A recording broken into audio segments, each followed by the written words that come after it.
Hi guys! Point Horror Book Club chat for November. So we're going to be doing Homecoming Queen.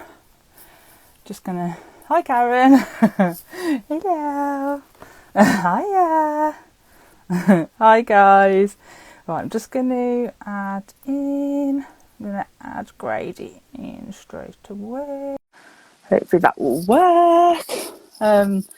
Hi Leroy! Hello everyone. Hi Grady! Hey, how's it going? Hi, yeah, good, thank you. I just thought I'd add you straight into the chat. So I haven't done an No, introduction yet. no, that's fine. How are you? I'm doing better than a lot of people. I haven't been pushed into a dryer, attacked by bees, Wow, been that electrocuted in a goldfish pond. with your scepter. Yeah, exactly. I'm not sure. What did she do with the scepter exactly? Did she hit her? She hit her with it. And Yeah. then, Oh, she didn't fall in the pond with it. yeah, she pushed her into the pond with the scepter. Yeah. So, oh well, we're Yeah, very glad that none of that has yeah. happened to you, Grady. No, yeah, no, and it's a risk. I live in New York. These things happen. Yep, no, I'm ready to roll with Homecoming Oh Queen. yeah, woohoo! Yeah, so Leroy's put that ending. Oh my gosh, yes, definitely. Um, so yeah, so just to warn everyone, tagline for this one is she's drop dead gorgeous. There will be spoilers ahead for Homecoming Queen, Point Horror for this month's Big Point Horror Book spoilers. Club. Big spoilers, big spoilers. But as you can see, I've got a brilliant guest with me this evening, the brilliant Grady Hendrix. Oh, why, um, thank you. whose books, I've got them all here. Well, I think I've got them all here. You So, better. oh no, I better, otherwise cancel. Yeah, done. So we've got Horror Store, My Best Friend's Exorcism. I mean, if you don't know Grady, Yeah, then I you mean, know. there's a lot of them. Yeah. We sold our souls. Ooh, an arc of that one. Ooh. Yeah, that one. The one with the ridiculously long title. Yeah, but cool cover though. I love Oh, yeah, it. they did a good job. Yeah. Yeah, so good. Awesome. And obviously paperbacks from hell. They're going to be taller than me in a minute. And obviously your new one that came out in Yeah. July, the Look Final at that Girls classy UK support. cover. Yeah, and I've got the special edition Ah, yeah. retired edges. God, I think it's everything you signed got. as well, I think. Let me Probably. check. Your signed Man, copy. you guys just Downton Abbey in it up over there. Everything's fancier.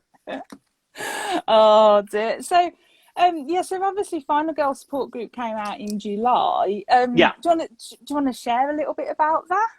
No, I mean, I feel like we're here to talk about John Hall, but yeah, no, it's about final girls, like the woman who's left alive at the end of a horror movie, and it's sort of predicated on the idea if these are real, these poor women, and so obviously, what would they need after a horror movie, which is lots of therapy, and then someone's killing them one by one. But yeah, I mean, that's yeah, the paperbacks from hell is, I keep trying to convince my publisher to do a sequel because I want to do Ooh. Paperbacks from Hell 2, Think of the Children, and do it about what was called teen literature or juvenile literature from like 1967 to 1997 when the first Harry Potter came out, because there wasn't that much. I mean, there were maybe Mm, 3,000 to 5,000 titles a year.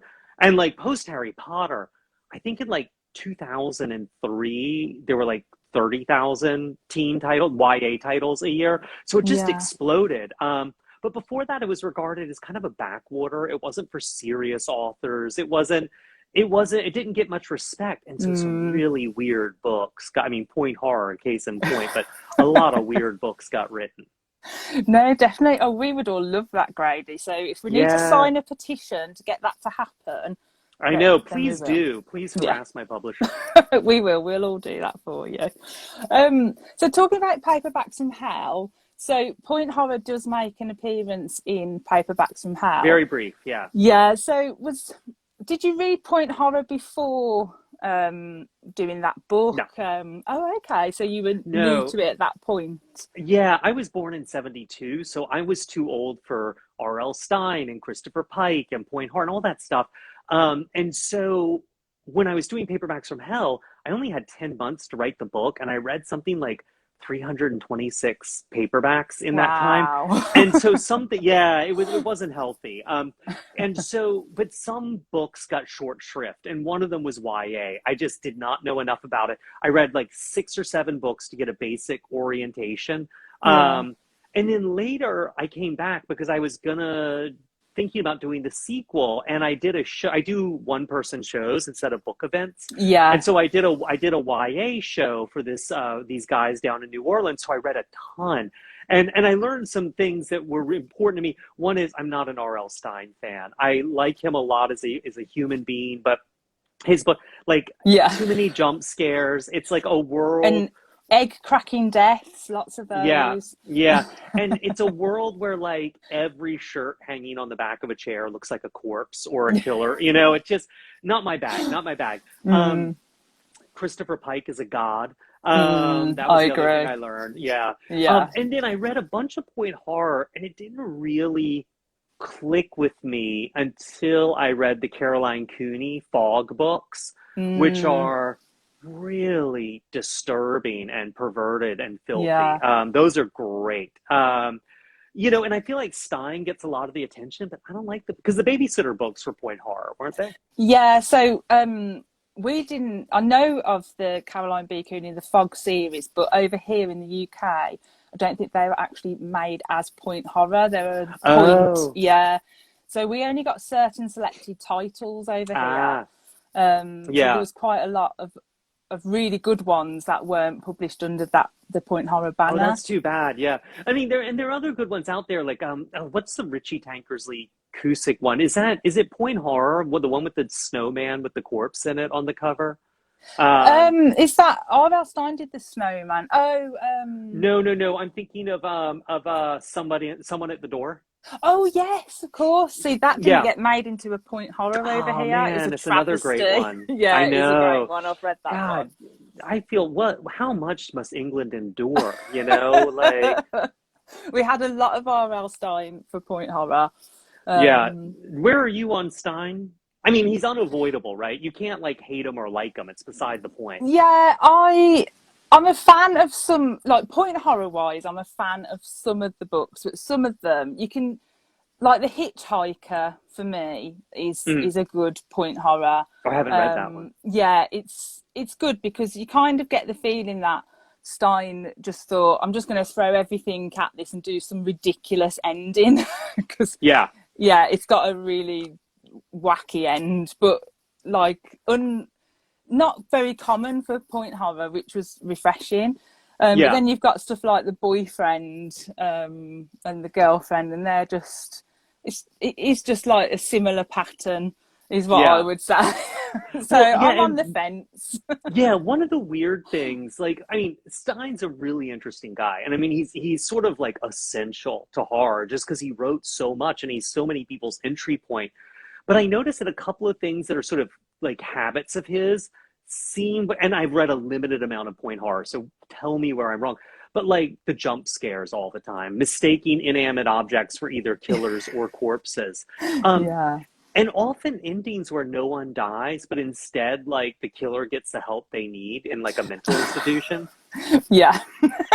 I mean, reading, if I read Caroline B. Cooney now, like I always say on the rereads, as a teen, I didn't give her enough credit for her writing, because when I reread them now, they're still so good to this day. And obviously, as a teen, I was very much into the Stein books. But that's maybe just my tastes have changed over time, or what. And I think she spent more time on characterization. Like, I mean, the face on the milk carton is great, and that gets up to, and that's not point horror, but that's Cooney. And like, does that get up to 3 installments? I think it does. I think so, yeah. And it actually stays interesting all the way to the 3rd one, whereas The Babysitter, I mean, I love a hot mess as much as the next person, but it's a poor hot mess. Jenny Jeffers. I know. She went through the ringer. Ooh, and like turned into her own enemy by the end, you know? Oh, That yeah, that baby stealing scene with the horse, just beautiful. Beautiful. yeah. Went a bit crazy towards the end, didn't it? Yeah. Crazy. So obviously, I suggested a few books to you. Some of them probably were Stein when we were talking. I think way back in June we were Long time chatting, ago, yeah. yeah, about this. So, what appealed to you about Homecoming Queen? Why did we kind of Oh, decide on that one? because I don't know anything about John Hall. I don't know. Do you? I don't know a thing. No, I knew Yeah. nothing. Did he Nothing. write other point horrors? I didn't see. I was just No, looking. I don't this. see his name on anyone else. Like even in the collections, Diane Ho, Mm, Carolyn Cooney, they get collections, but not John Hall. this one was over here in the UK, was towards the end of the point horror era, I would Yeah. say. What, So 96? 96, Yeah. yeah, 96 maybe. Was it 96 or 97? I think 96, but I'll just double check just in case. 96 in the US, this was published, 97 in the Mm. UK. So I think this book got overlooked because obviously it was coming to the end and point horror was a bit of a dying breed by Yeah. 97. Um, so I But just think it just got overlooked. It's a yeah, travesty. and it is, it is. You know, I mean, and I guess the other reasons I picked it are enormously shallow. Um, that foil cover. Oh, I yeah, I love a prom or a homecoming dance. I me mean, you too. know, and there's something very 2001: A Space Odyssey about that scepter. You know, it could be Yeah. that bone flipping up into midair and then becoming a homecoming queen scepter. You know, so I was like, yeah, I just found it. I was just like, you know, it's a slasher kind of thing. I'm in, Yeah, yeah, definitely. I and it thought exactly definitely, the same.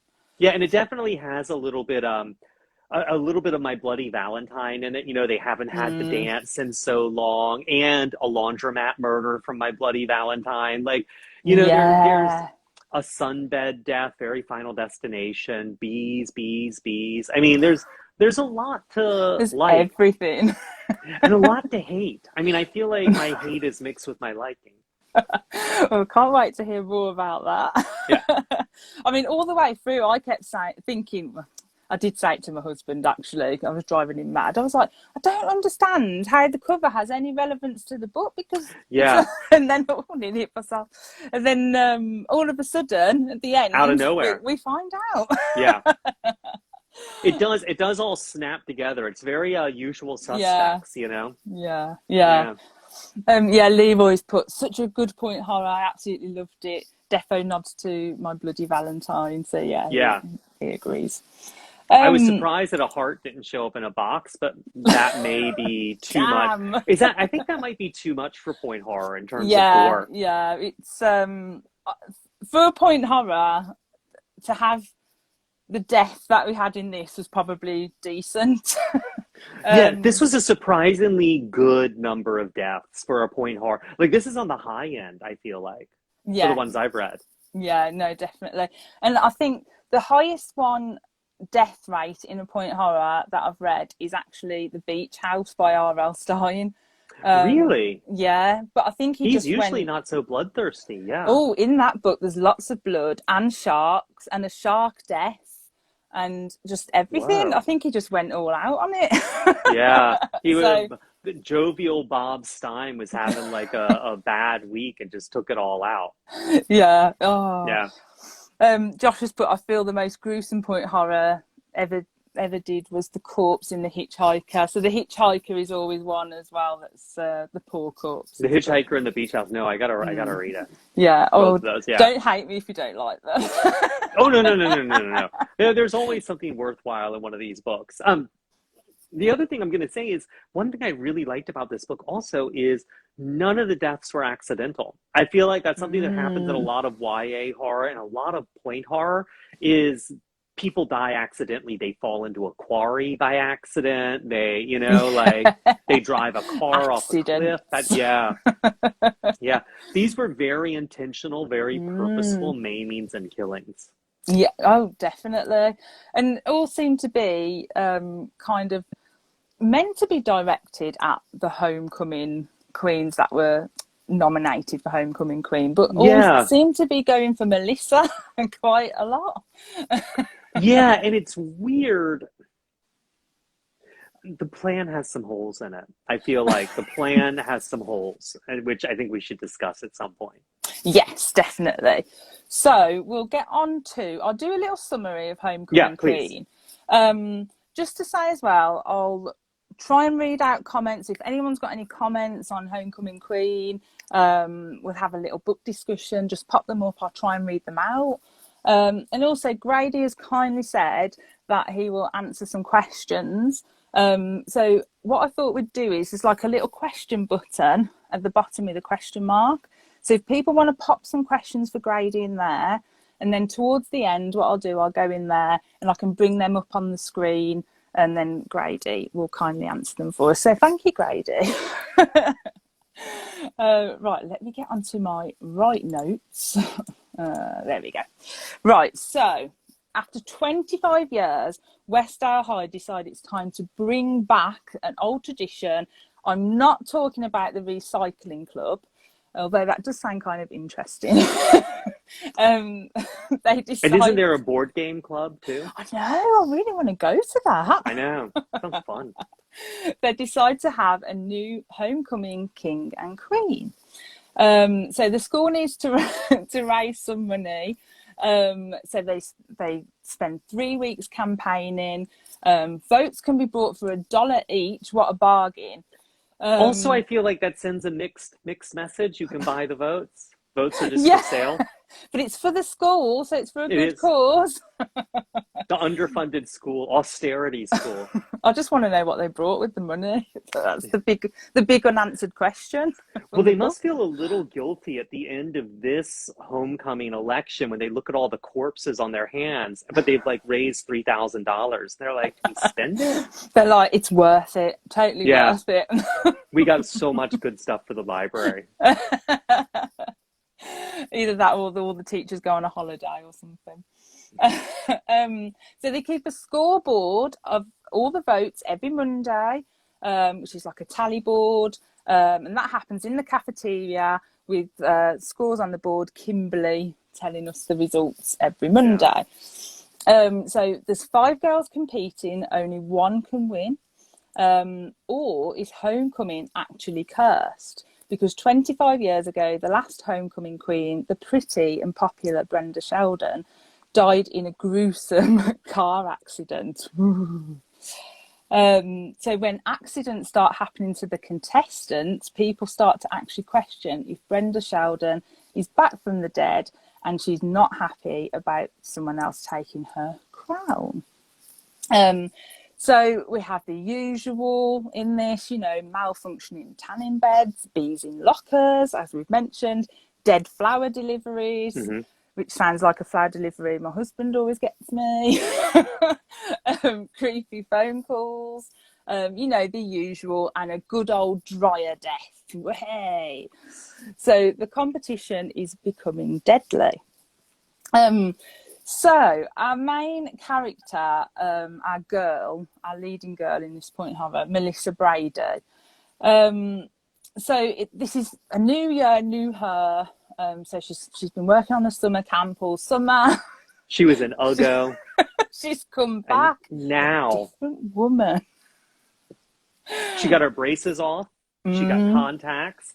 She lost weight. Yeah. And what did the sun do to her pretty, pretty hair? Oh, little blonde highlights in her hair. All natural. All natural. And she's got these cute little cats called Salt and Pepper, who every time they came up, I kept thinking of the 90s song by Salt and Pepper. Push it. Yeah, that's all I kept thinking every time, and I was like, oh no. Push it real good. Oh, I'm gonna have that in my head now again all night. And she loves a good movie marathon as well. So what did you think of Melissa as a point horror girl?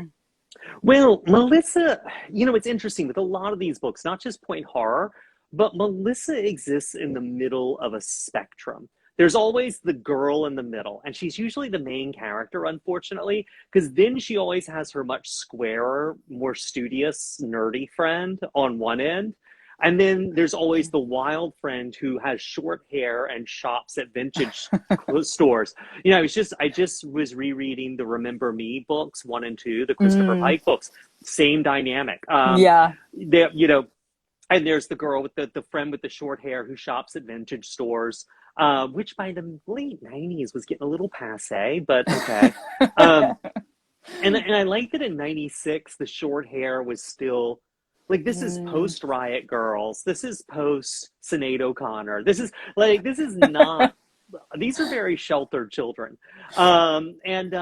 So yeah, Melissa's just sort of the bland middle. She's the filling in a boring sandwich. I wasn't a big fan of Melissa. Yeah, she was, she was one of our better point horror girls. Is she? A little bit, because she wasn't actually terrified of everything. That's true. So normally, you know, our point horror girl is normally just scared of everything and hysterical. And she did kind of keep her cool, I thought, a little bit. I mean, towards the end, she was getting a little bit there, like panicky. But she did keep her cool. And she always reported things to the police. Like, that's something people never do in these things. But she was like, as soon as she got those dead flowers, she's on the phone with the police. Yeah, building her case. Even though they didn't quite believe her, did they? They were like, no, it's just someone playing a prank, you know. Which is another thing. Yeah, I find along with the friend spectrum, with the main character in the middle, often that's a big thing in teen horror. Everyone thinks it's a joke. You know, like everyone, like, oh, you found a severed head in your front yard. Someone's playing a prank. Oh, you know, someone ran you off the road and set your car on fire. It's a prank.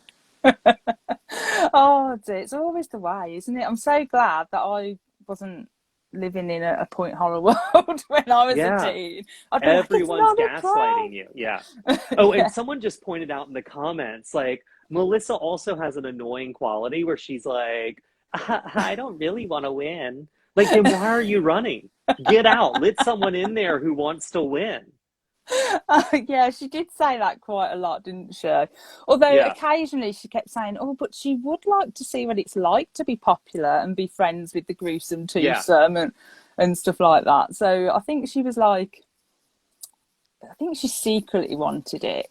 I do too, because also, like, why wasn't Izzy running for homecoming queen? Izzy had the goods. Izzy had the enthusiasm, but Izzy's like that friend who always thinks she's not good enough, and she always talks up her other friends. And like, by the time she's 40, that's going to be annoying to her friends. Like, just Izzy, man, just stop being my fan club. Do it. Go out on your own. Be you. Go Izzy. Go Izzy. I like Izzy a lot. Oh, I loved Izzy. Should we just talk about Izzy just real quick? Because I loved her. Like, she was brilliant. And I just kind of wanted a little bit more. So what did you like about Izzy so much, Grady? Well, okay, so first off, I gotta say, someone mentioned this in the comments, but she's got the whole tank girl look going on, you know, like she's rocking that look, and she doesn't give a shit, you know. She's like, whatevs, no one else has short hair, suck it, you guys. Then she totally gets behind Melissa. Like, she's not jealous of Melissa. She's like, you rock, like, you know, you're gonna do this. You want to be homecoming queen? Why not? And she paints blacklight posters. Oh, brilliant. Yeah.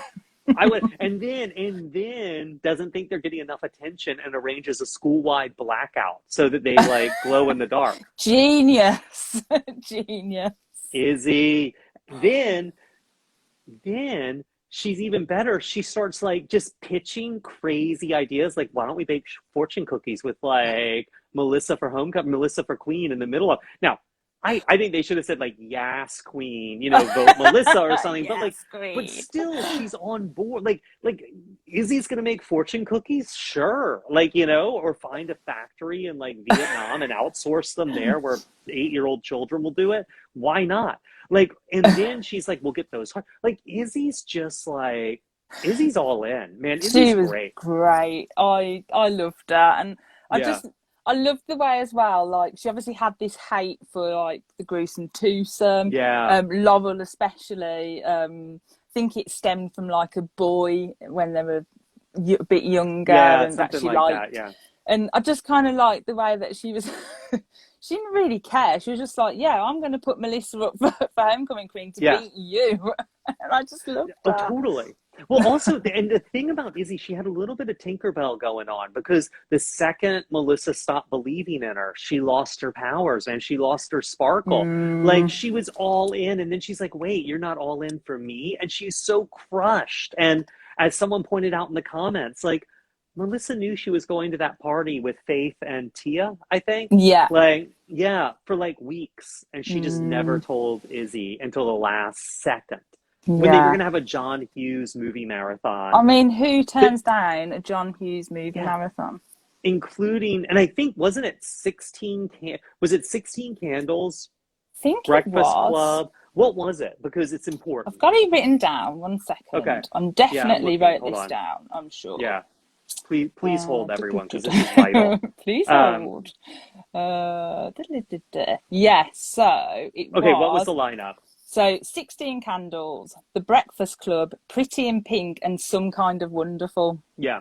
Some Kind of Wonderful being in there, that's a die hard, you know?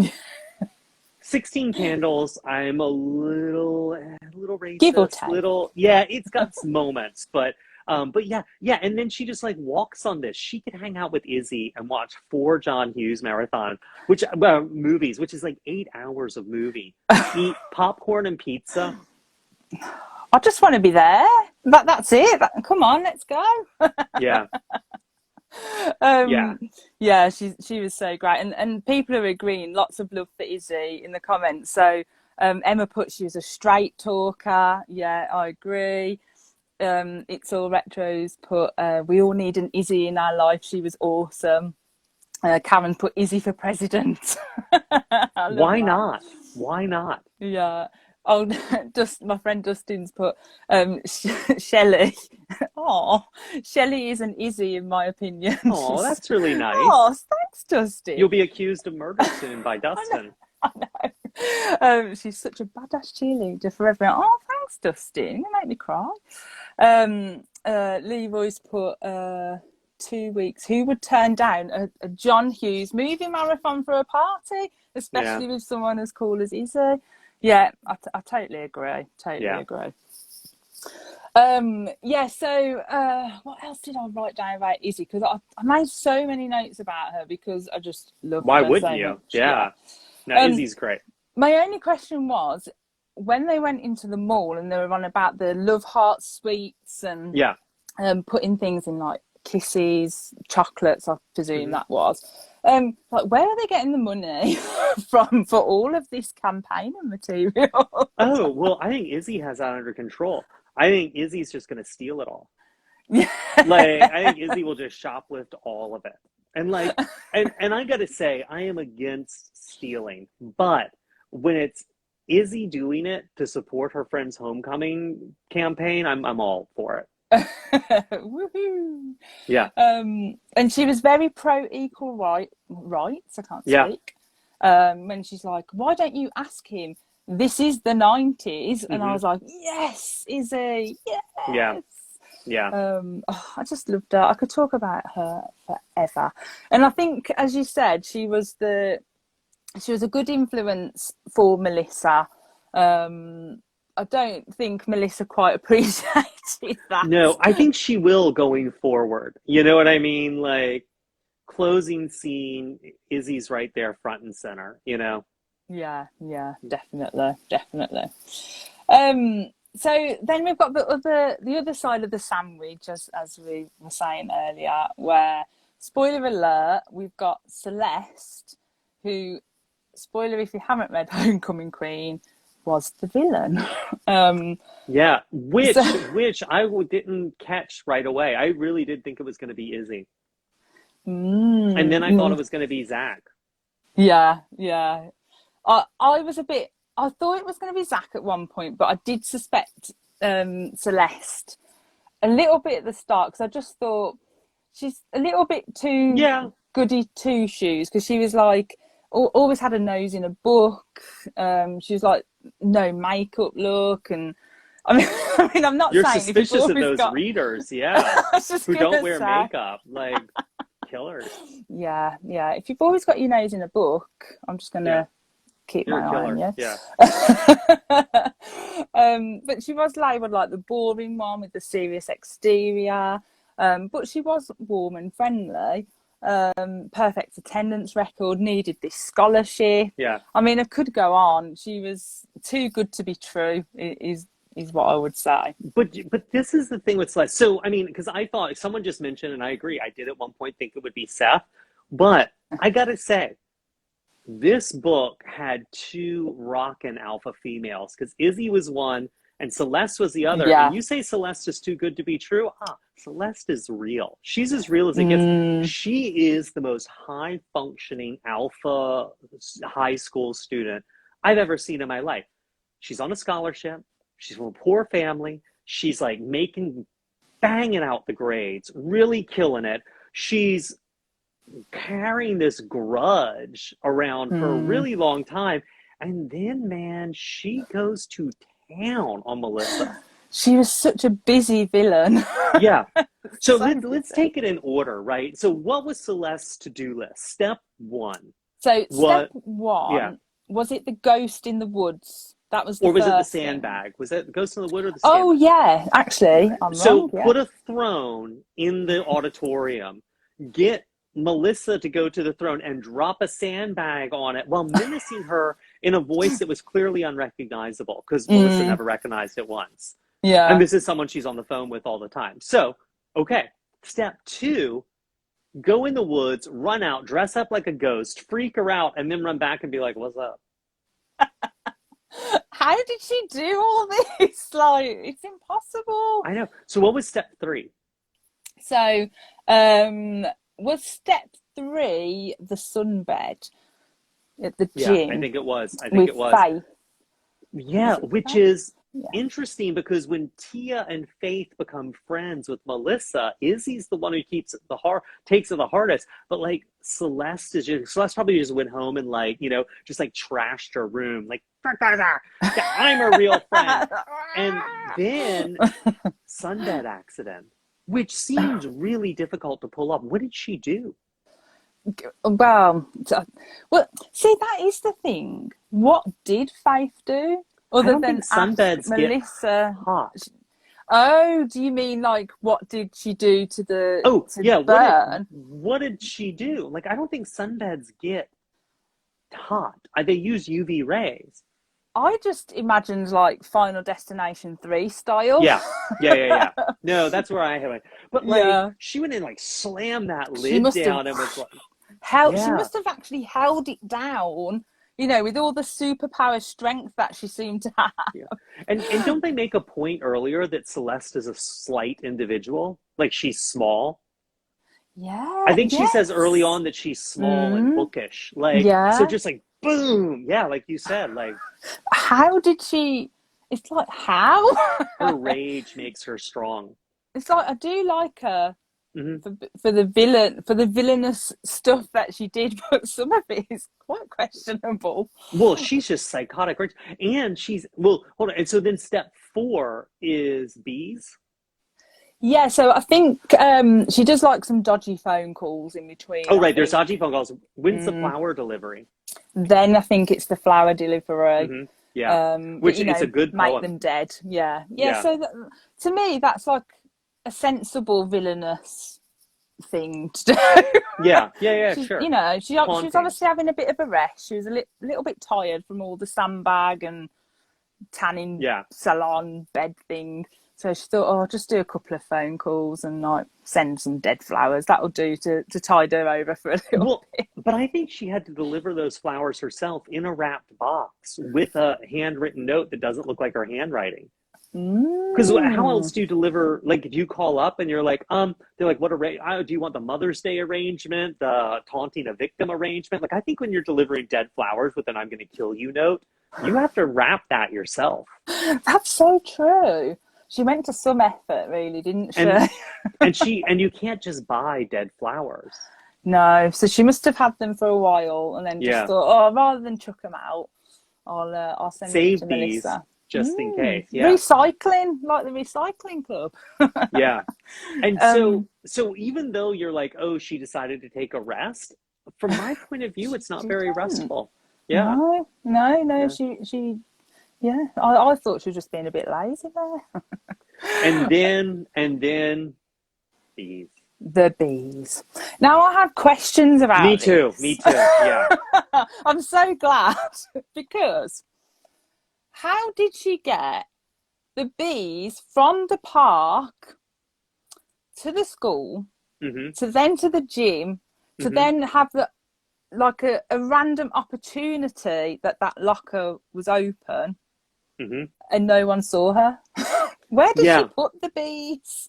How did she someone just pointed out them? in the comments those could be stolen flowers from a grave, which does seem on brand for Celeste. Yeah. Yes.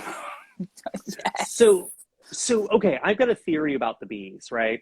Yeah. So there's two theories I have. I think people should vote on, which is my theory number one is smoke makes bees very sleepy. So Celeste got a beekeeping suit, got a lot of smoke, or she just took the pain. She just didn't have a bee. She just took the pain, smoked the bees so they all got super sleepy, then wrapped them up, took them to school. She knows Melissa's combination, I'm sure, because she's Celeste, and put them in there, and they were all sleepy. And it wasn't until, was it Tia who opened it? Tia, I think, who opened it. And the bees died. The other thing, theory two, is that Celeste, in her free time, is a beekeeper. And she has her own bees behind her house. And these are trained bees. And Melissa's just like, hush, guys, I'm taking you on a trip. And they just zzz. And they're they respect their alpha queen. She put them in her backpack and just, right. So are they rando bees that were smoked out, theory one, or were these Celeste trained killer bees, theory two? I want to know which people think. People have got to, tell us theory one or vote. Theory two. Yeah, I'm hearing a lot of theory two. Well, Kat Ellis has put, maybe it was, why is your school bag buzzing, Celeste? Exactly. Yeah. But then the other thing with the bees is, okay, Karen's hot take is theory one. So here's my other question about the bees, right? Celeste put the bees in Melissa's locker. And is Celeste she's gamed out that Tia's going to ask to borrow a book from Melissa's locker? Or did she put the bees in to attack Melissa? No, I think, this is what I am not sure of. She did seem to, even though all these accidents were happening to other people, I think she was after Melissa and that was it. But I don't know as to why. But I think they were for Melissa, because there's no way she would have known that someone else was going in that locker. There's no way she could socially engineer this situation. So Tia's even though it makes sense because she rubbed out Faith on the tanning bed, but then why is she? I mean, I guess she's taking maybe to. Man, it's complicated because then is Melissa her enemy because Melissa is the only one who survives, and Melissa's just another person on her list because she doesn't want anyone to be homecoming queen. No, yeah, and that's the whole point, because obviously Brenda Sheldon was her aunt, and she doesn't want anyone else to have that crown, basically. She feels like she's protecting her, doesn't she? Yeah, and Brenda Sheldon is her aunt that she never even met. Yeah, she was just annoyed that I think they moved when that accident happened. Didn't they move out, or her mum moved out of town? Then they came back, and then she was just annoyed that there was all these rumours about this aunt that she'd never met. Yeah. But yeah, she did seem to go. I definitely think she was definitely more after Melissa. Yeah. Maybe it was because Melissa was in the lead at that point. Yeah, and I don't think she cried too hard. She got Tia. I mean, they were all on her list. Yeah. Yeah. Amy's put, I think she was initially on Melissa's side, but gradually decided Melissa was like the others. So as it went on, maybe. Yeah, no, that's true. Although then, by that theory, would she have let Melissa be homecoming queen? Mm. It's like Dustin's put, the calls and the flowers were all to warn her to drop out. So obviously she just carried on and on and on. Oh, so So yeah, I can yeah. see that actually. That like she's trying, she doesn't want to hurt her, and so she's trying to scare her away. And then the stupider and the more Melissa doubles down, the Mm, more pissed she's getting. Because by the mm. end, she just wants to kill Melissa. Yeah, yeah, that Yeah. was it. That was her sole target towards the end. And I just want to say, like, because someone just pointed out, everyone was on her hit list. In Celeste's mind, she is going to brutally maim and or murder 5 people to stop them from being homecoming queen, and Yeah. then still graduate with honors and a scholarship. Like, and I believe in Celeste. Like, she could do that. Oh, yeah, I agree on that. I agree. Yeah, cold blooded. Um, You got to be cold blooded. so the other questionable thing, but go with me on this because I don't think this was Celeste. Was the haunted house?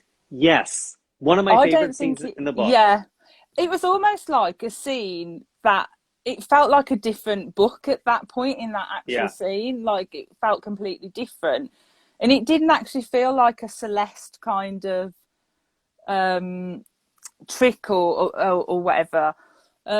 Also, Obviously, Shelly, I'm going to tell you, if I was in a haunted house and you came after me with an axe, dressed in all black with a ski mask, I I bet do I could that every recognize you. weekend. Yeah, no, but I bet I could recognize you. Like, Yeah. like I don't have a single friend who I wouldn't recognize through a ski Mm, mask. I can't think of anyone. no, no. Yeah, It was a really good scene, but a bizarre scene. someone saying they figured it was Zach, but then we're looking at a high school where everyone's psychotic. This is point horror. Could Yeah, that's happen. possible. It's possible. I don't know. I just had a feeling there's no way that Celeste could have done that. I mean, she No. chopped a teddy bear's head off. She Yeah. smashed a mirror with an axe, and she was like proper going for it. Really, if it Yeah. was Celeste. Yeah. But my theory is that it I don't wasn't. know. It couldn't have been. It couldn't have been. So I guess Zach just got a rage on at that moment. Because also there's a weird thing of the haunted house where like, and correct me if I'm wrong, but doesn't Melissa like run outside real quick from the Hall of Mirrors and then she goes back in? Like, and they Oh, really did like just, she? yeah, I thought there was. Yeah, I think you might be right. Or does she go back in with someone to see to see Oh if no. the killer's still in there or the killer is still in there? Well, wait, Um, it's before the, yeah, here we go. Here we go. Okay, so Melissa, okay, hold on. So you're dressed in black from head to toe. Cold hard eyes. I want to kill you. I'm the Phantom. Melissa could ooh. move. And Ted's head picks up Ted's head, waves it at Melissa. Oh, She Ted. runs to the door. She can't open it. She pounds on it frantically. Then the wall flips around. She's safe. Then the Phantom. She runs to. Oh, and then she. Okay, never mind. I was wrong. I was wrong. She runs into Seth. Sorry, I was wrong. Oh, Yeah, okay. yeah, Yeah, yeah, yeah. someone's put did Seth go back in? So maybe I Seth think went yeah, in but because it, also I gotta say, like, this would seem to be the point where people would say this is no longer a prank. well, surely, but then she did the sensible thing, didn't she? She Hmm. reported it to the police Yeah, straight away, and she did have to give like statements and things like that, but no one took her serious yeah. at all. No Like one that is seems. a serious incident. Yeah, yeah. I Yeah. I feel like at the end of the day, in a lot of point horror and a lot of juvenile, like teen horror of that era, everyone like maybe they're in Westdale, maybe they're in Centralville, but it's all in the state of gaslightia. Like Yeah. everyone is just Yeah. getting gaslit all the time, like Yeah. constantly Oh. by every authority figure, which Mm. is what being a teen feels like. So Well, yeah, definitely. Yeah. But I do think Emma's put the same as well. Maybe this scene was added in as like an extra thing when it Mm, was being edited because it honestly didn't feel like it fitted. It was brilliant and like I yeah. loved that it was there, but it was almost like a different book at that point, and I was Yeah. like, oh, I want a bit more of this, a Hmm. Yeah. bit more like scary scares and death. And I also got to say, I like Seth in the haunted house, who's like, it's like all these like mummified corpses around a table, voices coming out of drains. He's like, oh, this is boring. We're gonna check out like what goes on in Westdale that Seth's just like seeing this. Yeah. Seth was something else though. He was like I couldn't make my mind up on Seth.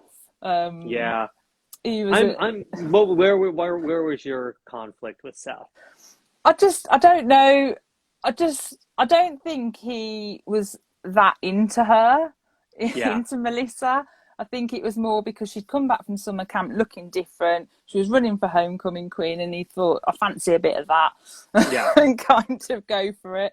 But his dates were actually quite good. The rollerblading and Going to the the county fair fair and was good. the haunted house. Yeah, Although and he I did desert her in there, didn't he he? deserted her in the haunted house, just ditched her. And I will say he got a little sulky when she wanted to be by herself. You know, and on top of that, you know, it's interesting. Earlier, there's that scene where Melissa overhears Zach fighting with what's her name. And he's like, I did all this stuff for you, and now you won't Yeah. even date me. And for a hot minute, I got the names confused, and I thought it was Seth, not Zach. And I was like, Yeah. oh, he suddenly got really interesting. Like this whole thing is just leading Melissa on, but no. No, no. He Seth, was a bit for me. yeah, Seth was a little room temperature for me. Yeah, yeah, definitely same.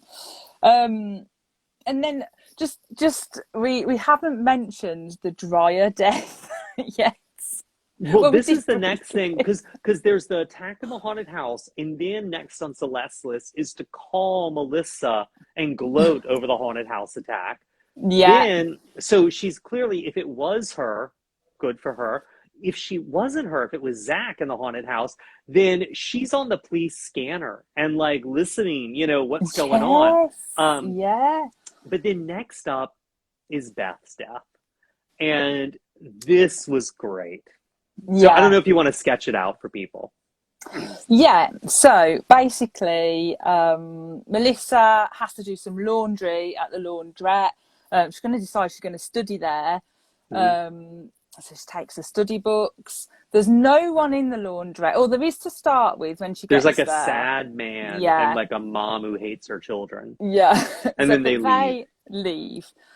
There's no attendant, so she's all on her own, which is creepy in itself, to be Yeah. honest. That would creep me out. Um, so then basically, does she pop out to the shop, Yeah. comes She goes back, and gets orange juice. yeah, and she can hear something going around in the dryer.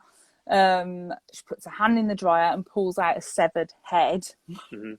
Then, so the gruesome twosome, the Heathers of Westdale, have obviously planted this fake severed head in the dryer.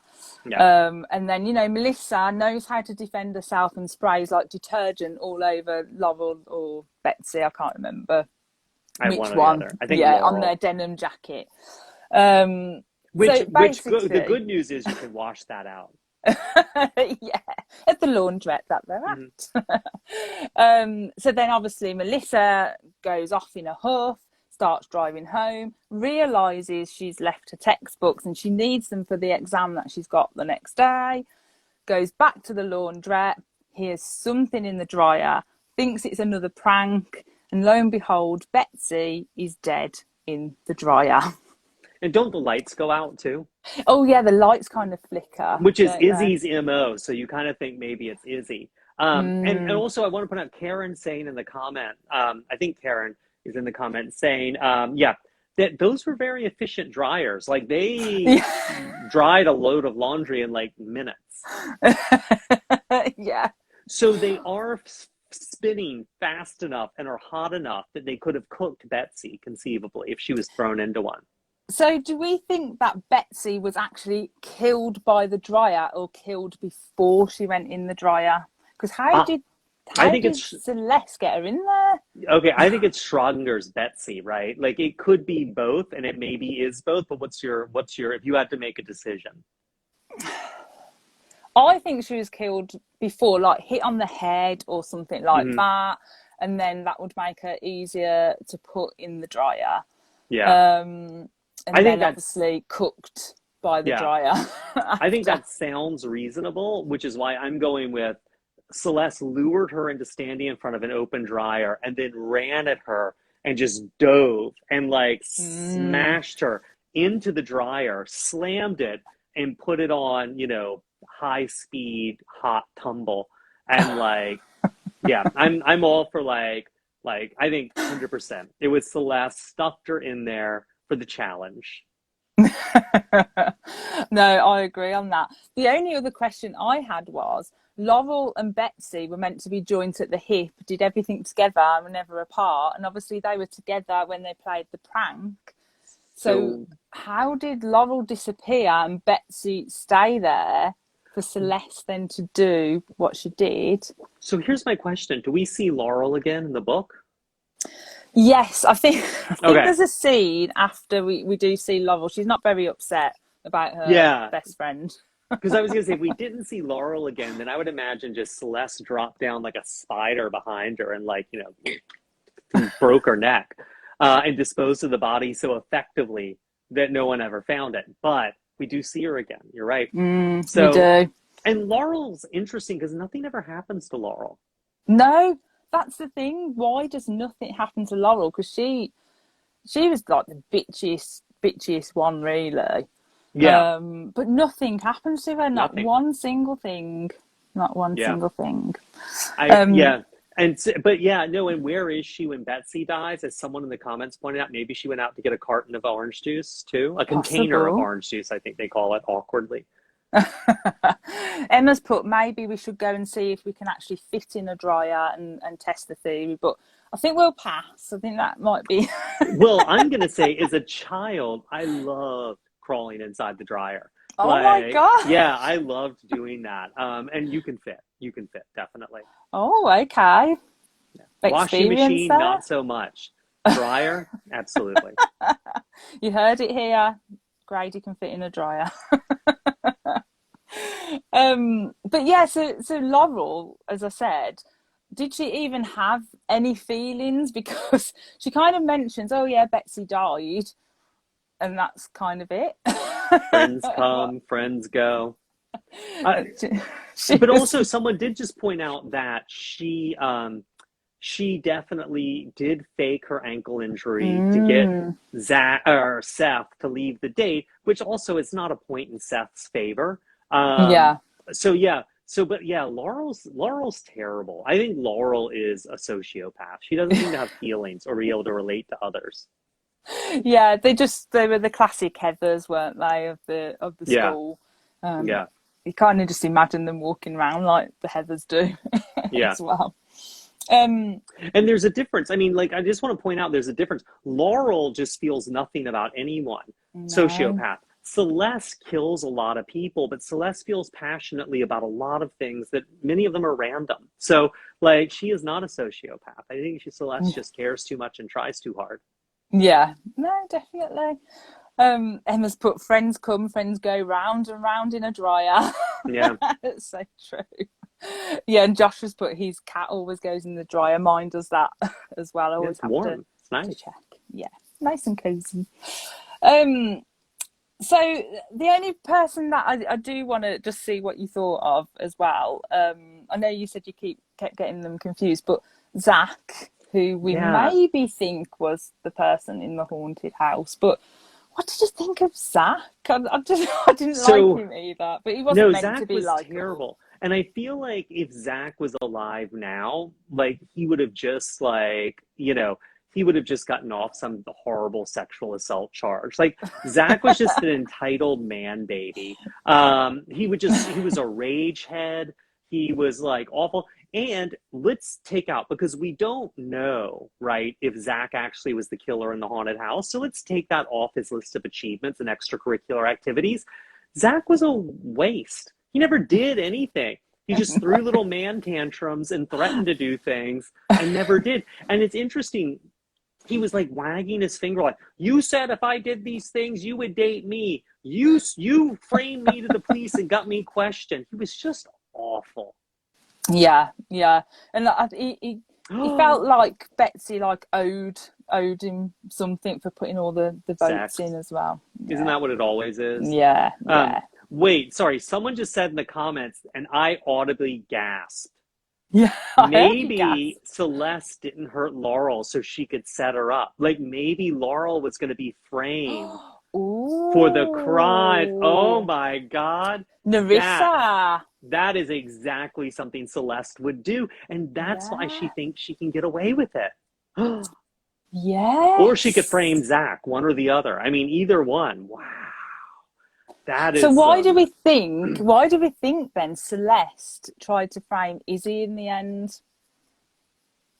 Well, maybe she was just framing anyone, because she also could frame. She was framing Izzy. You're right. She was framing Izzy. Maybe she had a backup frame. Yeah, but I do think that is a good theory, that Laurel was going to be the one that was framed. Yeah. But then all of a sudden she switched to Izzy. Like Izzy was just, well, like look at the thing with Tia and the bees, right? The bees were going to attack Melissa, but then they attacked Tia, and that works out perfectly with Celeste's plan. So she's like, Izzy looks like a better candidate, because by now Melissa believes she's doing it. Yeah, Melissa fell for that, so yeah, didn't she? It didn't take much convincing at all, not at all. I also one of my favourite scenes in the book is the gym scene with the jazzercise and step aerobics. With the jazzercise and the outfits and so much spandex. Yeah. But I love that scene, and the whole book to me it felt so 90s. And I know a lot. You know, all these books were written 90s and that, but some of them don't always feel that way. But this one really felt like a really like 90s vibe. Yeah. And I just loved that. So overall, I really, really loved it. What did you think? Did you have any other favourite scenes or overall? No, but I did have a favourite line when at one point they're getting lunch early on, and they're talking about how bad the cafeteria food is. And then someone refers to the steaming brown mass on Izzy's tray. And I just had the steaming brown mass on Izzy's tray stuck in my head all day. It definitely wasn't Tasty Tuna, because she was boycotting Tasty Tuna. Tasty Tuna, absolutely not. And they also, there was a great line. Oh, so one thing I really found fascinating is that at one point, I think it was Laurel who said this, was like, Westdale needs a queen they can look up to. I was like, what? It's homecoming queen. Like literally all the homecoming queen does, walk onto the football field or wherever, wave, and then goes and gets shit-faced and pukes on her dress. Like, and it's there was a whole talk early on where they're like, you know, they canceled Homecoming because they felt like it lost its original purpose. I'm like, the original purpose of Homecoming is binge drinking and like underage sex. Like, what grander purpose? This is not an actual queen of anything. Like, it's so weird to me that people are like, in this book, like, you know, the queen somehow has duties that she must perform. We don't want to know what those duties are. Putting that brown steaming mass on Izzy's tray. But yeah, like I found it really wild how passionate people felt about the role, the position, and the traditions of the homecoming queen and her court. Yeah, well, we never, in the UK, we don't have homecoming or anything like that. So no, you all have one queen. Well, yeah, the main queen. Yeah. The one who's on Netflix. Yes. Olivia Colman. Whoop, whoop. But yeah, so we don't have, or we never had homecoming. It's only like in recent years we have prom over here. So whether eventually down the line we'll get Homecoming. So I always thought like Homecoming was like something like spectacular. It's pretty tawdry. It's pretty like in the realm of high school dances in America, prom's at the top. Prom's always at the top. Yeah. But then the winter formal or semi-formal usually comes next, or a Valentine's Day dance. And then homecoming is always sort of the rowdier, jankier, kind of like it could be fancy, but like homecoming was considered the party one. I always thought there was very little decorum at homecoming. It was the whole story. And actually, I'm sorry, can I monopolize for a second? Yeah, of course. Can we just talk about a scene that I think probably meant a lot to both of us, which is one of the most egregious jump scares since R.L. Stein wrote The Babysitter, the Strangler in 3D. Oh, I forgot to mention that. Where Melissa goes to see a horror movie, The Strangler in 3D. It's so crowded, she and Celeste and Izzy can't sit together, and they have to sit separately. And then it's like she can't tell the main character's name, Melissa, and it's always like, Melissa, I'm gonna kill you. And the sound system's so good, it's like inside her head. And then someone begins to like throttle her, and she begins to scream. They cut the movie and turn on the lights, and everyone looks, and it's some dorko who's like, oh, I thought you were my girlfriend. I was gonna play a joke on her. What? Yeah, questions here are, why would he do that to his girlfriend? Right. And secondly, the theatre was full, right? Mm-hmm. So there wouldn't have been any seats behind Melissa. Right. To do that. So what did he do? Like crawl on the floor and pop up and like go for it. Exactly. And can I just sidebar for a second? Because someone in the comments just dared to say the most egregious jump scare Stein did was a mop in The Witness. I will never forgive it. I'm sorry. Did you not read The Babysitter 2? Where at one point the main character, what's her name? Shelley? Jenny Jeffers. Jenny is walking down the street after being at her suspicious therapist's office, and she hears a noise behind her, and she whips around and sees the staring, burning eyes of the killer coming at her. Chapter break, next chapter. Oh, it's a city bus pulling up to a bus stop. There is no way on God's green earth to confuse a bus and a pair of human eyes. There literally is nothing. They have nothing in common. So I guess the mop may be good, but the bus mistaken for burning it, and she screams and drops things because she thinks it's a killer right behind her. That, to me, is the most egregious sign. I'll give the mop second place. I will rate the mop highly, but not the mop. It's the bus. I like that. Oh, how did I forget about that cinema scene? Yeah. The cinema scene is awful. Yeah. And also, the movie is terrible. Like it sounds bad. The Strangler doesn't sound like a good movie. No. I actually wondered at one point whether it was like, I wonder whether that is actually a real movie. Is not. No. I say that with complete and utter conviction. Yeah. It's not a real movie. Oh, dear. What's Dustin's put? On R.L. Stein, Fear Street has some gruesome deaths. So Fear Street Nights has a decapitation. Ooh. An ice skate to the head, and Lights Out has a brutal incident with a pottery wheel, and the Fear Street saga is crazy. See, I'm a sucker for like a good decapitation. Yeah. And Fear Street's very different from the Point horror books. I feel like Fear Street does a little more of the gore, like more werewolves, things like that. Yeah, Point horror is very, very tame. I've said this before, Fear Street over here, we didn't really get a lot of Fear Street. There was the occasional one, but the Point horror was like seemed bigger over here maybe than over in the States, and so it was like a bit of a role reversal. Yeah. Then we get to the ending. I don't know, man. Yes. I felt like the ending, it was a roller coaster ride for me. The poor fish. That's all I'm going to say. The fish in the goldfish pond. Well, I feel like they have such a great showdown, Celeste and Melissa. And really, like, as a classic villain should, she lays out her plan. She explains her motivations.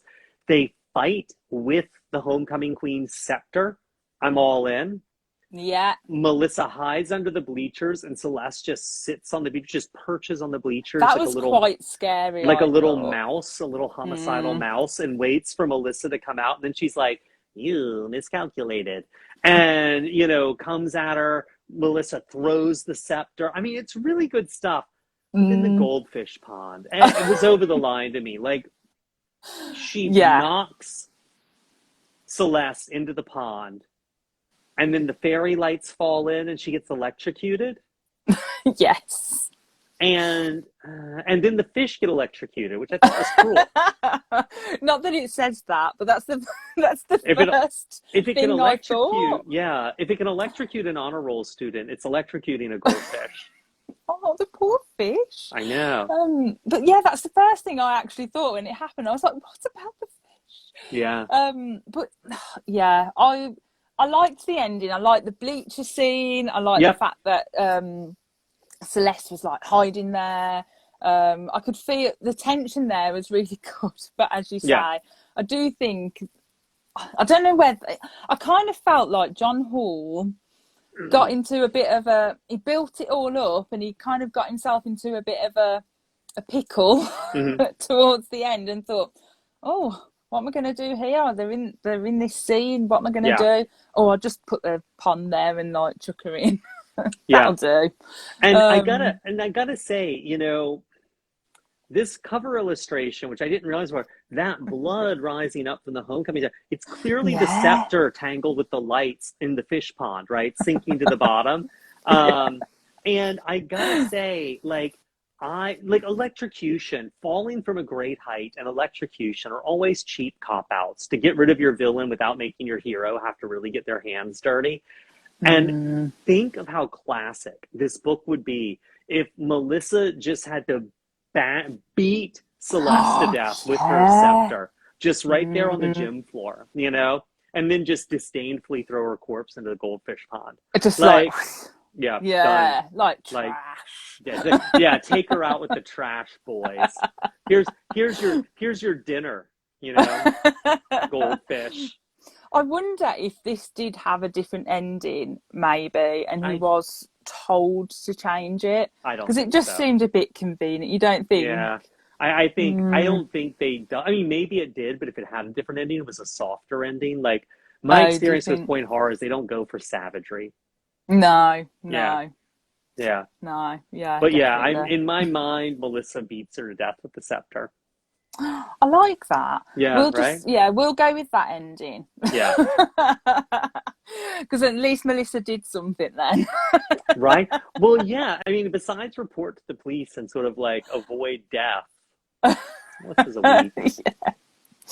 Oh dear. So overall, Grady, did you like Homecoming Queen overall? Oh yeah. No, I did. And I gotta say, I love that it goes out with Melissa, Izzy, Salt and Pepper, and Seth having they're having they're having popcorn and I think and ordering a pizza and watching Friday the 13th Part 2. Yes, it's good. And I actually know they're not though, because it's a hockey mask and Friday 13th Part 2 is Baghead Jason, so it must be. And I don't think he crashes through a window in 3, so it must be 4. So they're watching Friday 4, I think. I mean, that's a good way to go out, Well, yeah. I mean, Seth missed half the movie because he goes to get the pizza, but but he doesn't have much to contribute. No, that was his main contribution. Yeah, but so let's screw off Seth. It's Izzy, Melissa, Salt and Pepper eating popcorn and watching Friday 4. I mean, that's an end. That'll do, pig. That'll do. Yeah, I like that ending. Yeah, sunset. Oh dear. Wait, what's the last line of the book? Hold on. I'd say this is the best Halloween I've had in years. Oh. As she That's such snuggled like, closer to Izzy, not Seth, and Salt and Pepper, not Seth. yeah, yeah, yeah. Oh, I Yeah, like that. Leroy put, oh, what more could you ask for than yeah. pizza, your mates, and Friday the 13th? Yeah, I And definitely also, someone agree. pointed out in the comments that the main characters are never permanently traumatized for their experiences. And that is something I really do appreciate about a lot of these point horror books. Not, and Yeah. you know, and then the babysitter is an exception, I think. Mm, But the main characters are like, we're cool. They're like teenagers. They're totally resilient. They're like, yeah. whatevs. There is a Nightmare Hall book.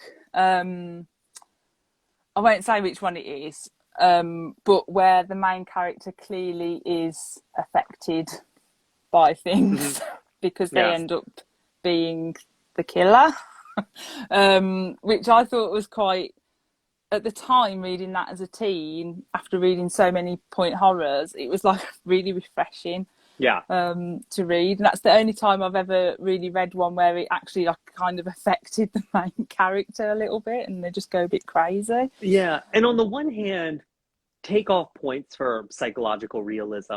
On the other hand, I really am glad that teens are getting this message, reading these books that like horrible shit is going to happen to you. Your best friend is going to murder you for reasons that are really unclear, something to do with an aunt she never even met. People will stalk you, they will threaten you, they will send you dead flowers, they will try to drop sandbags into you. Eventually, you'll have to beat them to death with your homecoming queen scepter. You'll be fine. It's Yeah. nothing a pizza and a best friend in Friday the 13th 4 can't cure. I mean, that's nice.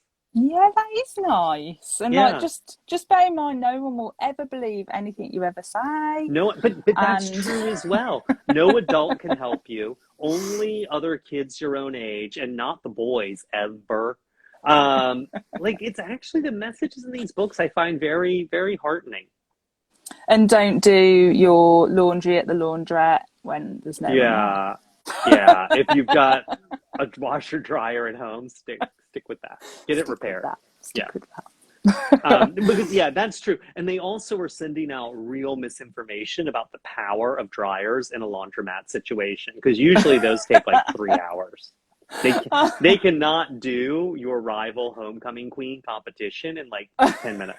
I thought there was like some super powered dryer in America that they discovered and that could do it, and I was like plotting who to actually put in there Yeah, I'm myself. going to be very unpatriotic and reveal to our friends across the Atlantic that we do not have superpowered dryers in America. Oh no! You know, I'm sorry. Why? Yeah. Oh You dear. thought life was better somewhere. No. That puts pay to my plans. Yeah, exactly. What I'll do now, I'll Oh, well, just actually, can I just say really quickly? Someone in the yeah, comments just said John Hall has never used a washer dryer. That may be the Karen. truest thing that's been written in these comments. He was like, honey, how do, oh, never mind. Then the dryer was done. Yeah, no, yeah, Karen, we agree. If I ever hunt down John Hall, that is the first question I'm going to ask him. Have you ever used the washer dryer? Oh, he'll probably block me. Yeah. Oh, that's tickled me. What I'll do, I'll just check. If you've got any questions for Grady, let me know and I will check them because Grady has kindly said he'll answer some questions. So we'll go off Homecoming Queen now, sadly. Oh, sadly, yeah. I feel like we've really covered it. I think we I have. think we've analyzed Homecoming Queen more than maybe anyone ever. Probably. I do think not many people had read this one. Because it was literally, later, as I said, right? because it was later on. Yeah. I think it's a travesty that people haven't actually read this because I just really liked it. I thought it was really good. So I want to throw in that someone asked, if they brought back point horror, would you like to contribute to the reboot? Maybe make it wilder. So I don't want to reboot or participate in a point horror reboot, but if anyone ever wanted to make a movie or a TV show out of a point horror book from the States, I'm on board for Caroline Cooney's The Fog. Yes. Because it is, if people don't know The Fog, it's basically kids from an island in Maine. They're going to high school, and so they go to a mainland school, and they have to be boarders. and they Mm. board in the headmaster's house. And the headmaster and his wife, is this his wife or his sister, Charlie? Do you remember? I think it's his wife. I thought it was his wife. Yeah. Yeah. They basically are these lunatics who travel around the world and start these schools and then destroy girls. Like their self-confidence. They're just like, you're dumb. You can't study. Why would you think you could pass in school? You're an idiot. And eventually the girls wind up like pregnant and working in like cashiers at the supermarket and just living in like hovels and just eating garbage and just being like, I deserve it. I deserve it. And like they're just out to ruin people's lives by like undermining them. It is amazingly perverse. It is so perverse. I do think it would translate so well to the screen. Yeah. They And just it's so someone just twisted. needs to do it.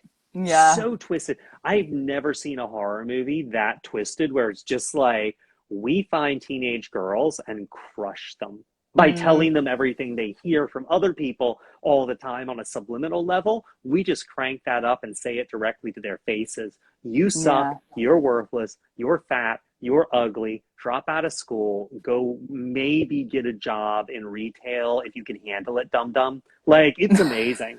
It is. And as I say, like to me, Caroline being Cooney, Yeah. like she's brilliant. I didn't give her enough credit when I was younger, but now I just think she's a genius, and Yeah. I love her books I so know, much. me But too. someone does need to. Grady, you need to make that into a I think Point TV Horror is all series. tied up with an anthology series on like HBO. Yeah, I think Dustin just said it has been signed up for a TV series, mainly R.L. Stein's Point Horror, I believe, but I could be wrong. So also just Christopher Pike's Midnight Club is being made into an anthology Yes. series. And I was actually talking to some of the producers recently, and I expressed my ambivalence. And they told me some of the stuff they're doing. It is right on brand for Pike. Really? It is. Yeah, I'm actually excited about it now because they are doing some really gross things. I'm really excited. Someone asked if I'm excited for that. Yeah, I wasn't. Now I am. Someone asked if there are any plans to reprint some of my out of print books like Satan Loves You. Yes, I am. Occupy Space is coming out under a new title next year, and Satan Loves You will be coming out under a title the following year. I just want to take them off the market, do some rewrites, all that, and put them back out. Yay! I'll just see if I got any questions. Someone asked if there were any good starting points for Point Horror. This is more of a question for you.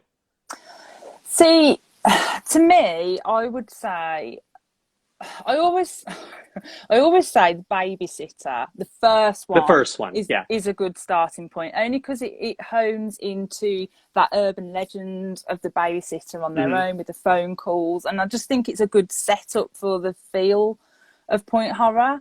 But then after that, I'd say Richie Tankersley Kuzik's books, like Fatal Secrets, for me is like one of my favourites, and it still quite holds up today. Yeah, and so go ahead.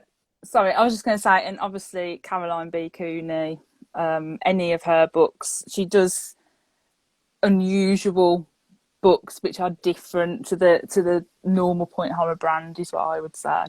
And I just want to point out trivia about Richie Tankersley Cusick. She wrote Hallmark greeting cards before she got tapped to write. There used to be a YA horror series in the 80s. There were two. There was Dark Forces and Twilight, and she got tapped to write Twilight. And they both have great covers. They go for so much money now because its covers are so good. I think I've seen those. Yeah, and she wrote a couple of those, and they're much grimmer, much more gory Point Horrors, but they're very much on brand for Point Horror. A lot more supernatural stuff. And then when she did The Lifeguard, basically her editor was like, it's called The Lifeguard, here's the cover, and she wrote the book based on that. Like she had like that was her instruction. That's amazing. That's how every book should be written. She was always my favourite when I was a teen, and like even now her books, I tend to be drawn to them. They just seem to be my favourite.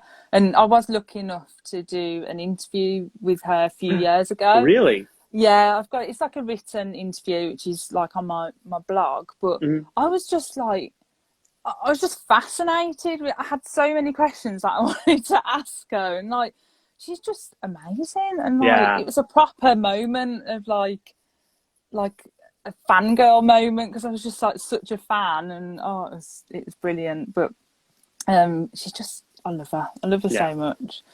Were there any other Brilliant. questions? Oh yeah, there was some in here, so we got distracted. So that should come up. So Emma put, which was your favourite book to write and why?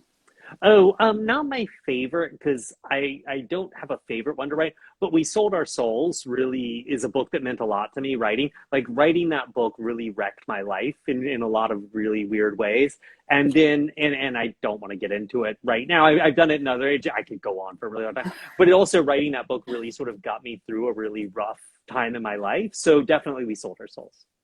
Oh, I love that. I love that. If I do this right,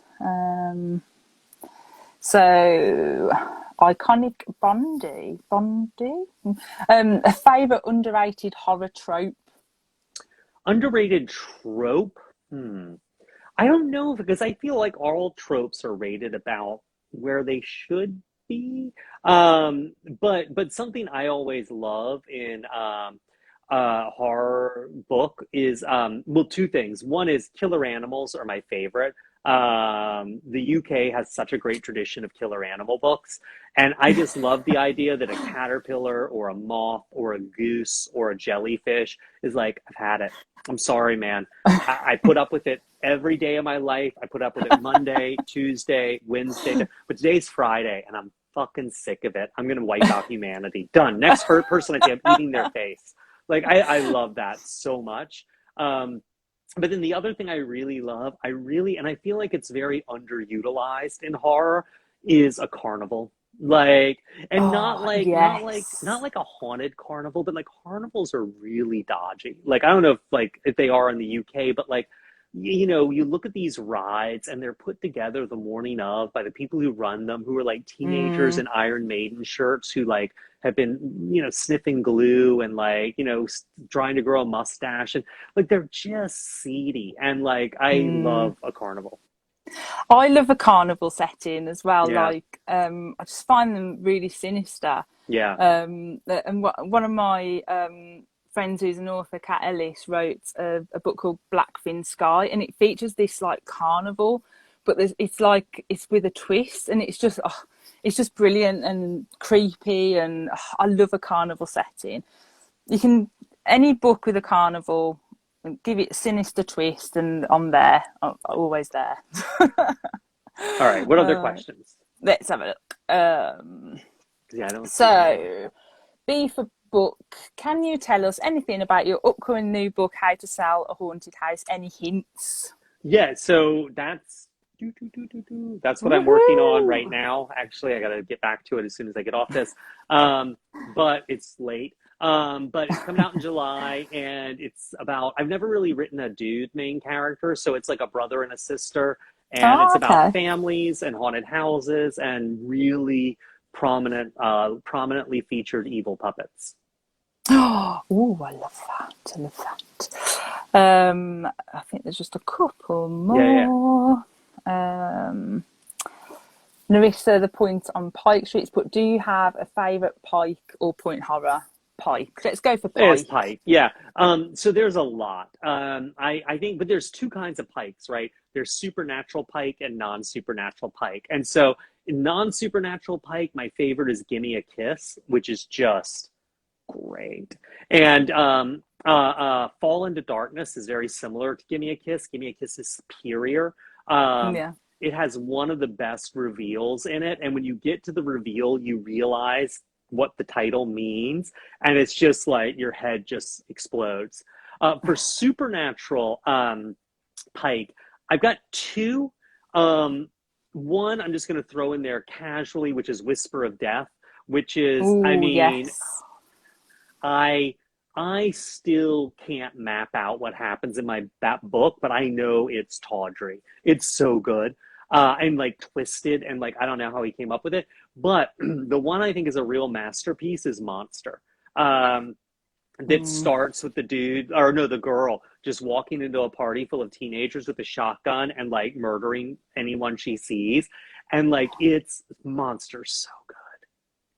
Not sure I've read that one actually. I nodded because I thought I had, but now I'm thinking it's the one where the cover is the girl and her boyfriend walking away from the reader, and he's turned around to look over something. He's got like red demon eyes. Oh, okay. No, it's really I've actually good. read that one. Right, It's great. I'm going to grab myself that one definitely. So Leroy's put Adrian King did an amazing job on the audio book. Oh, she did. She's Final Girl great. Support Group. How did that come about? Leroy's actually recently met her at a convention. Oh, because she was just over in the UK. Yeah, and she was signed. Was she? Did you in Manchester or London? Yeah, that was it. Yeah, and she signed a copy of the Final Girl Support Group for Leroy. So Adrian, for people who don't know, Adrian plays Alice Hardy, the final girl in Friday the 13th. Which was really like, I mean, Halloween came before that. Black Christmas, Friday the 13th, the first one, really did help kick off that huge slasher boom. So in a lot of ways, Adrian is like the first or one of the very first final girls and really iconic. And so I wanted to get some final girls to blur Final Girl Support Group. And a friend of mine, Ted, put me in touch with Adrian. He had her email.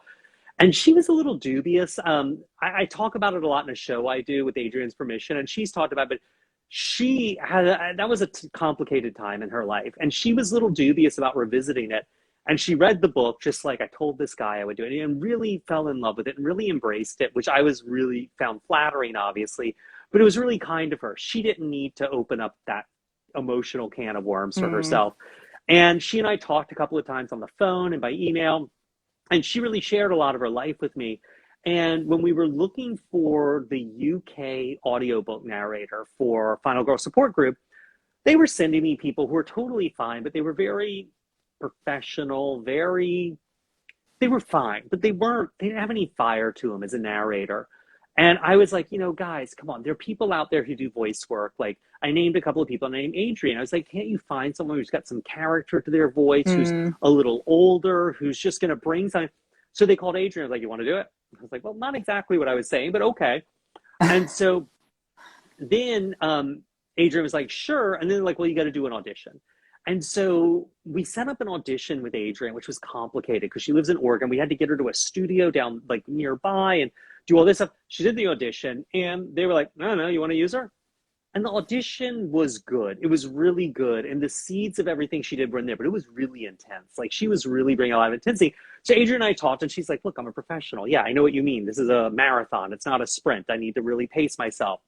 And she did it and like really knocked it out of the park. And I was so excited to have someone who felt that passionately about the book and the subject matter doing the audiobook.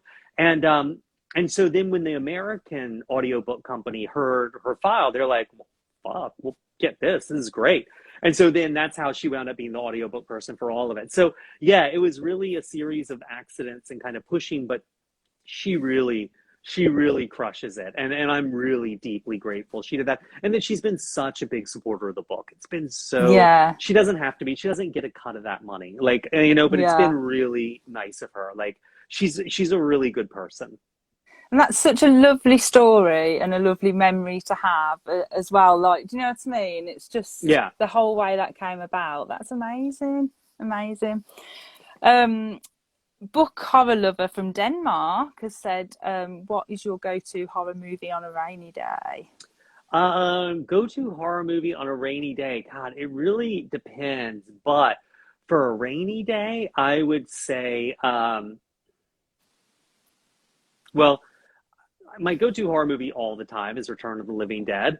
And Return of the Living Dead has great rain scenes in it. So like, it's kind of the shoe-in winner there. Yeah. What was the first horror movie you ever remember watching, Grady? I don't remember the first horror movie I saw, but the first movie that scared me was this Disney movie called Darby O'Gills and the Lost Little People with Sean Connery about leprechauns. And it was terrible, We saw it at Peter Mansfield's birthday party, but at the end of it, because it poorly uses all this Irish folklore, there's this banshee that just like appears. I was like, whoa. And like, we all pissed our pants. I mean, probably literally. We were like 4 or 5. And that scared the crap out of me for years to come. I love that.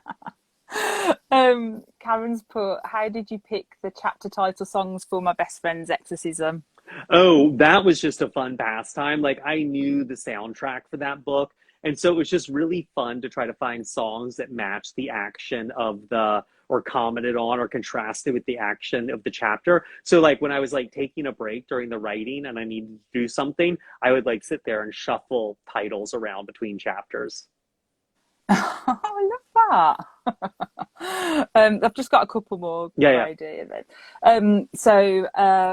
Amy McCall, so YA Under My Skin. So she's put, what are your favourite and least horror tropes? So we've done kind of favourite. Oh, least favourite, yeah. Least. So my least favourite horror trope is the killer turns out to be a girl who's killing people to be famous on social media. And in some ways that, is something I've written before. And I have very ambivalent feelings about having done that. It's an easy trope, and there is something there. And I think the reason it keeps recurring is there is something there very troubling and very alive. Like, well, if you're going to do things to be famous, like, and being on social media is famous, like that's an easy leap to make. But it really does stick in my craw too, because there's something very old about it. There's something very old man being like, these goddamn kids and their social media, they're going to kill people on it next. And putting it on a girl, there's like there's some inherently baked in misogyny. And I do it in a book. And I have really ambivalent feelings about that. It's a weird thing. And in the book, I justify it by something else I wanted to talk about. But someone did call me out on it, and and I agree with them. I was like, yeah, if you look at it, if you see it the way I want it to come across, I think you're wrong. But when you squint and look at it sideways the way you did, yeah, you're 100% right. That is something, I did. Yeah. Yeah. Sorry, I was like captivated by what you were saying there. Well, thank you. So Walter McVeigh has put, will any of your books be a TV series or film? Yeah. So Horror Store is going to be a feature film. I wrote the script, and it's out with directors right now. There are producers on board. The producers are the people who did Black Swan and 1917, the World War I movie. So they've got a pretty good track record. So it looks very likely. My Best Friend's Exorcism has been made. It's wrapped. It stars Elsie Fisher, Fisher, who was in 8th grade, but Bo Burnham directed. And that's coming out in next year. It's going to be streaming, and we don't know about the theatrical release.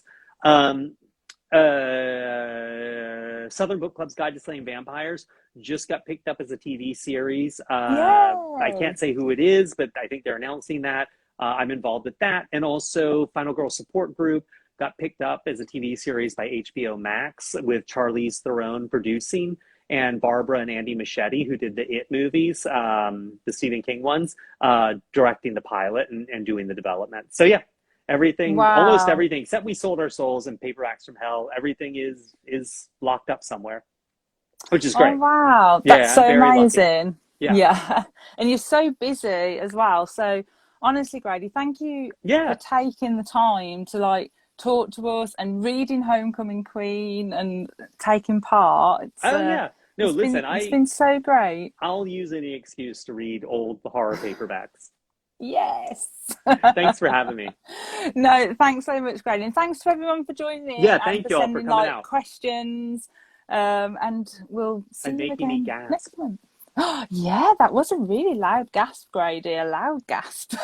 All right, bye, y'all. All right, thank you. Thanks, guys. Thanks, Grady.